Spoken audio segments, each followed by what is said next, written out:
So I love writing blog articles, but I'm a super visual learner. So sometimes for me, videos are actually more helpful. And as a mom, I have to admit, it's sometimes really hard to sit down and read an article. So what I'm gonna do is I'll pop some videos on here for you so you can either read or you can just watch and have the same information. I hope you'll like that. So today we're talking about rhyming books. Why are we talking about rhyming books? Because rhyming books are a phenomenal way to one of the main secrets of learning to read, and that's called phonemic awareness. Phonemic awareness means that your child, or really anybody, can hear the sounds in words and also learn to manipulate them. And your first step to help your child with that is rhyming books. And that is why when you think about it, so many books for toddlers are actually written in a rhyming way. And you really, really, really want to read those with your child. And some of you may have a very busy child that doesn't really care to sit next to you and read. And that's okay. I hear you, I get you, I've been you.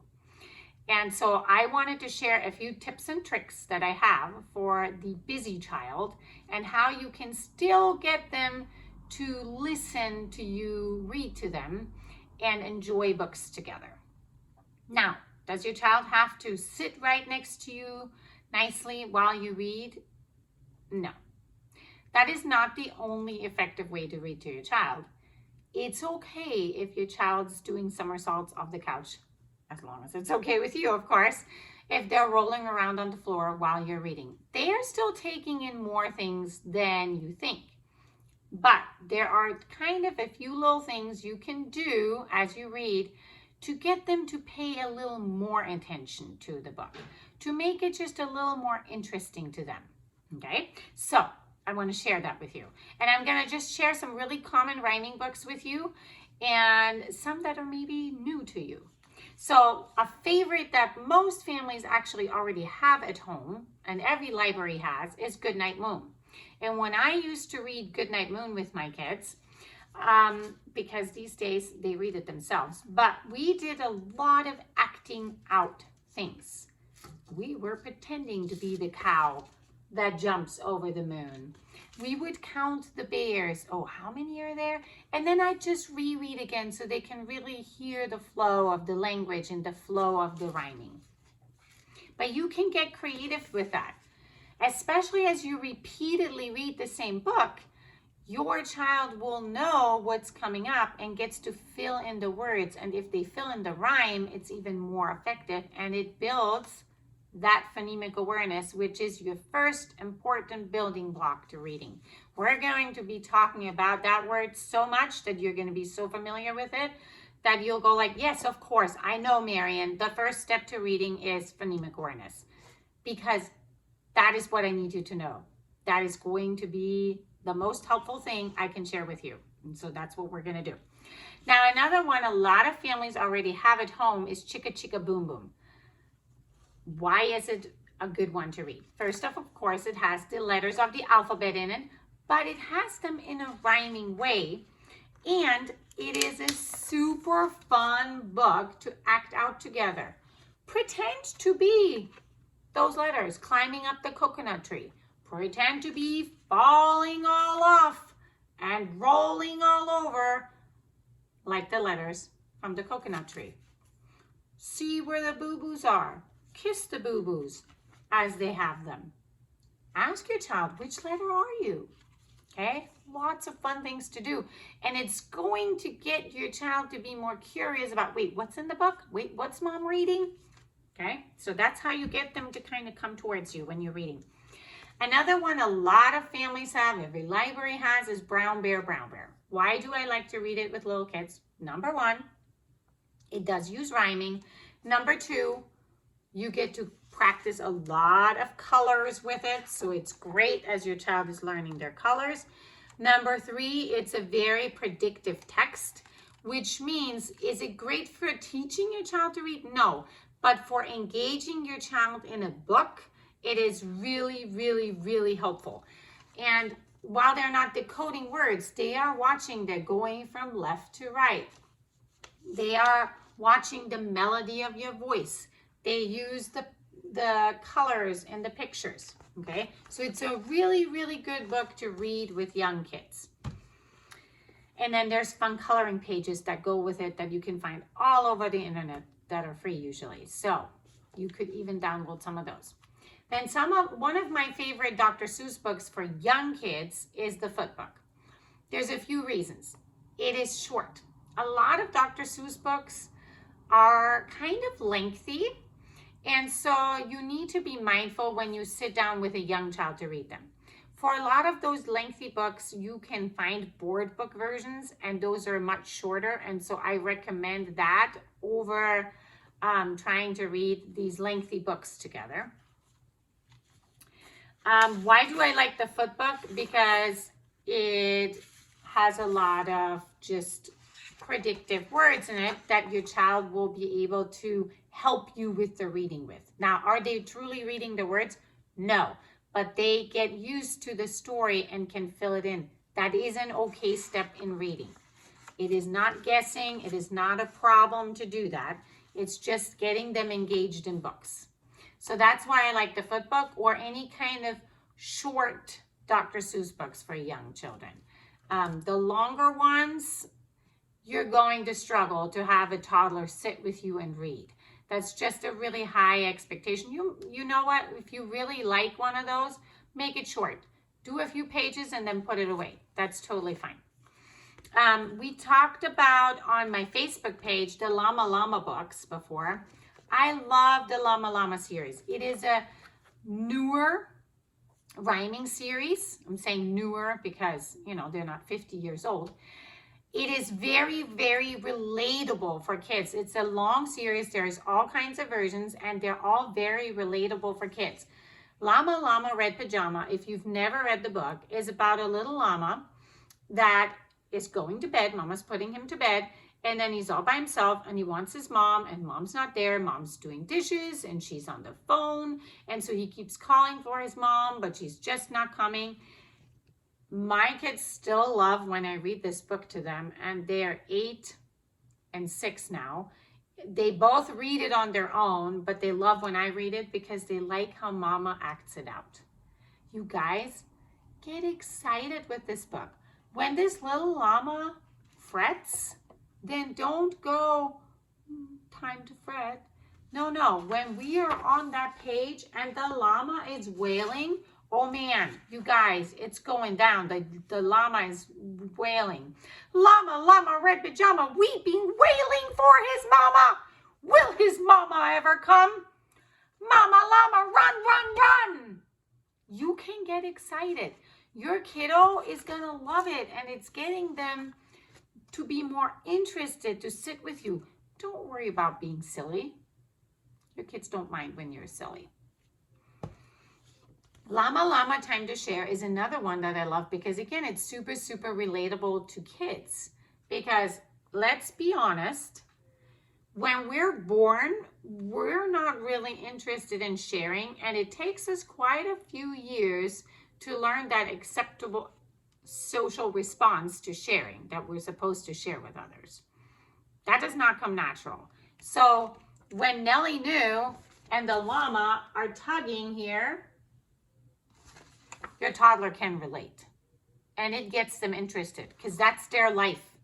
It's talking about their life, and that usually if you make sure you bring the words to life and you are reading in a very engaging way, you make different voices, you get excited at certain spots.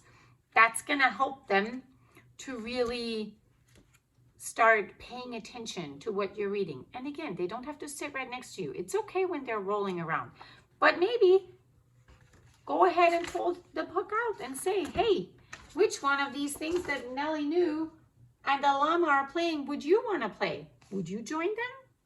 Take time for parts like that and ask them questions. Get them into the story and being part of the story. Because being part of a story is how, when we even read fiction, how we enjoy it. If a book is completely unrelatable to you, my guess is you may not even finish it. But if an author finds a way for us to relate to the character, we're hooked and we're going to continue reading. So as you read to your children, it's kind of your part to engage them and to build that bridge, if that makes sense. Hopefully that makes sense to you. So I love that one. That's a good one. Now, a lot of little kids, not just boys, a lot of boys and girls love all things big and strong that move, all the vehicles and all the things. That is why the Goodnight Construction Site series is so popular. There is more than just this book. I just grabbed this one. We read this almost every day for a long time.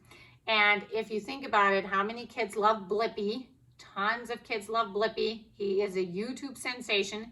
And it's partly because Blippi started with a lot of big vehicles and little kids love them. So that is a way to get them interested. And then when these cement mixers and crane trucks come alive, make them come alive in your reading. Make it interesting. Maybe talk about what they see in the pictures. Talk about why they're tired. Talk about, do they really sleep? Like all these things. There's a lot of things you can ask questions on this one. And again, use the rhyming part. And as you repeatedly read it, have your child help with the reading of the rhyming words. But this is definitely a favorite. If you've never checked these out, you're going to want to look at those. Now, the next one is one of our family favorites that I realized not a lot of people know. And it's called Goldilocks Has Chicken Pox. So a few reasons why we love this one. It is based on fairy tale characters, even though it doesn't have anything to do with the fairy tale of Goldilocks at all. But there are some other fairy tale characters in it, like Henny Penny, and Mama Bear does call on the phone. Jack from Jack Be Nimble is in there. What else do we have? Yeah, few. Another reason why people really, and kids particularly like this book, is because there's a little bit of sibling rivalry in this book, and a lot of children, especially who have siblings, can relate to that. Having a little bit of a quabble with your brother or sister, they understand. And so that makes it relatable to them. And then she has funny spots on her face. Most kids are like, wait, what's happening here? What's going on? We read this book with my daughter for quite a while, every single day. It's also nice because even though it's a large book, as you see, on the pages, there's not a ton of text. So you can easily get through this. It's not a lengthy rhyming book at all.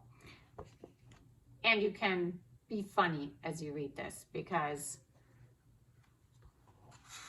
I mean, there's Little Red Riding Hood inquiring about her spots. So just little fun things.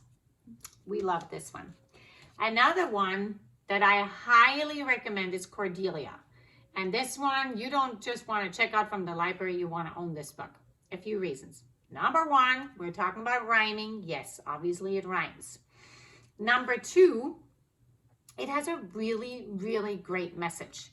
So Cordelia starts out being able to fly, but then people question her on that and nobody believes that she can fly, so she stops being able to.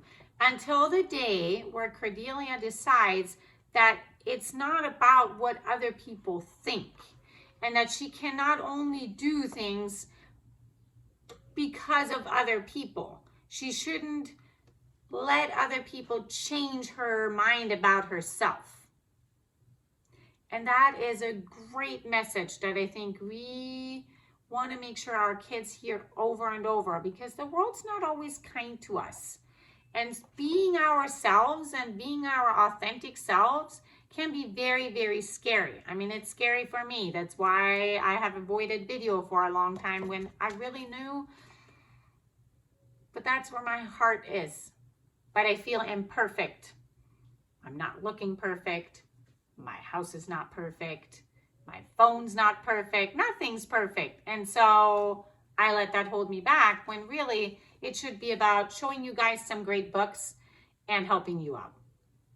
So I can relate to Cordelia, and I highly recommend this one. And again, it's short and sweet and lots of great rhyming. So wonderful book. And the last one I wanted to share is another one I realized not a lot of people know, and it's called I Wished for a Unicorn. We read this lots of times as well. Again, it's very nice and short and sweet. And if you have a child who loves imaginative play, they will be all about I Wished for a Unicorn, because that's what this one is about. A little child that's just wonderful and has a wonderful imagination and is spending the day just imagining about the unicorn. Great rhyming, beautiful illustrations, and such a wonderful imaginative story. So these were a few I wanted to share. Remember, you want to read rhyming books with your child, no matter if he or she sits next to you or is rolling around on the floor, but hearing the rhyming, learning the sound of the language, learning that there's different words in a sentence and that they have meaning, and noticing the rhymes and then learning to predict the rhymes or even join into the rhymes. That's your first step to raising a reader. Honestly, practicing the letters with your child is fun and nice. This, I would actually say, from my experience, my personal experience, is even more important. So I really, really encourage you to get those rhyming books out. Hit up the library. If you have not, most libraries are open by now. Call your local library and find out, because I get it, you cannot purchase every single book, but hit up at your local library. Talk to your librarian if you don't know where to find the rhyming books, and enjoy spending time to read together. It is different than using a tablet or even any of these amazing, amazing educational games that are out there. Trust me, they have their place. They don't replace you though. This is great for parenting and for reading, because guess what? That reading time and you being silly and rolling around the floor with them and acting it out, it is a fantastic way to connect with your child a few minutes a day. Intentional connection and phonemic awareness. That is my wheelhouse. I am in my happy place. So thanks for checking this out.